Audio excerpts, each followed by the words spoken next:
இதை பார்க்குறதுக்கே ரொம்ப அற்புதமாக இருக்குது. சைனீஸ் பீர்க்கங்காய் கறி. இது குழந்தைங்களும் ரொம்ப ரொம்ப விரும்பி சாப்பிடுவாங்க. சாம்பார், காரக்குழம்பு இதுக்கெல்லாம் இது ரொம்பவே அட்டகாசமாக இருக்கும். வாங்க இதை எப்படி செய்கிறோம் அப்படின்றத குட்டியாக பார்த்துடலாம். அதுக்கு தேவையான பொருள் வந்து ஒரு பீர்க்கங்காய் வந்து 1 கப்புக்கு வந்துச்சு. அதை வந்து நம்ம போட்டுக்கிடுவோம். அப்புறமா 1 பவுல் வந்து தேங்காய் பால், மஞ்சத்தூள் வந்து ஒரு 1/2 ஸ்பூனு, கருவேப்பிலை கொஞ்சம் போட்டுக்கிடுவோம்.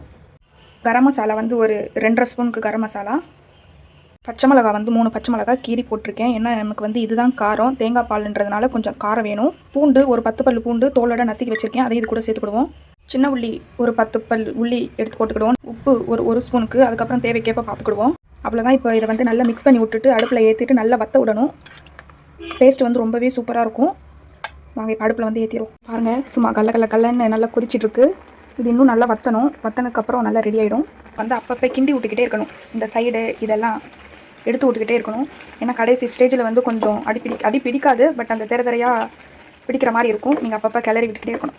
பார்த்திங்கன்னா தெரியும். இங்கே பாருங்கள், அந்த தேங்காய் பால் தண்ணியெல்லாம் சுண்டி நல்லா கெட்டி பதத்துக்கு வந்துருச்சு. ரைஸ் இதுதான் நம்மளுக்கு வந்து ஃபைனல் அவுட்புட்டு.